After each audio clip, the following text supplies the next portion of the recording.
Hi there, I'm John Bond from Riverwinds Consulting, and this is Publishing Defined. This video is part of my series on writing fiction. Today, I'm speaking about speculative fiction. I've been interested in speculative fiction all my life, but just never knew the term to use it as a label. Sometimes when I speak to people about speculative fiction, I get some blank stares. To bridge the gap, I use a TV analogy. I ask the person if they are familiar with either the Twilight Zone or Black Mirror, age dependent. This helps them connect to the concept. But speculative fiction is more than that.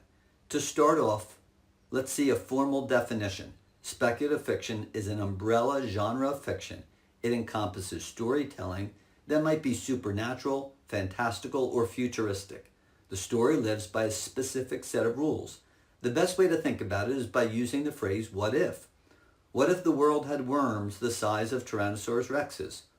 What if we could read each other's minds? What if Germany had won World War II? And on and on. Speculative fiction could be, as I said, an umbrella term.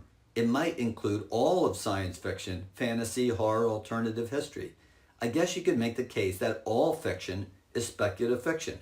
Isn't The Old Man and the Sea by Ernest Hemingway a what if?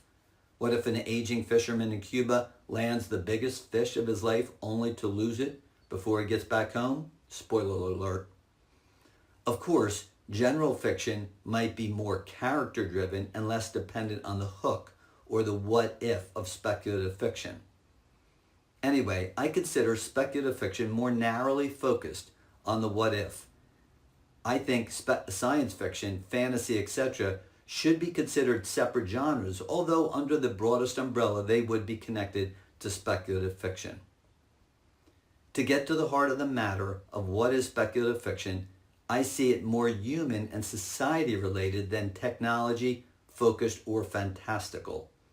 Think about Clara and the Sun by Kazuo Ishiguro.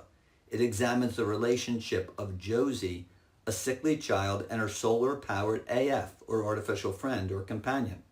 Or, of course, the classic Handmaid's Tale by Margaret Atwood. It has us imagine a near-future New England in a patriarchal, totalitarian religious dictatorship of the Republic of Gilead, which has overthrown the U.S. Finally, how about The Man in the High Castle by the master, Philip K. Dick, which is an alternative history that presupposes the Axis powers won World War II. All of these masterworks could be tagged with other genre labels such as alternative history, dystopian fiction, science fiction, but these are also some true speculative fiction examples. These works strike a chord with many. They are often meant for us to think about or re-examine our own world. Classically, the genre might have really been in its golden age during the repressive 1950s McCarthy era, and then a more recent resurgence as government surveillance and paranoia grew out of our current digital age.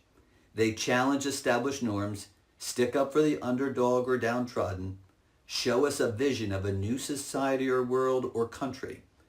We live in perilous times, seemingly a deeply divided society.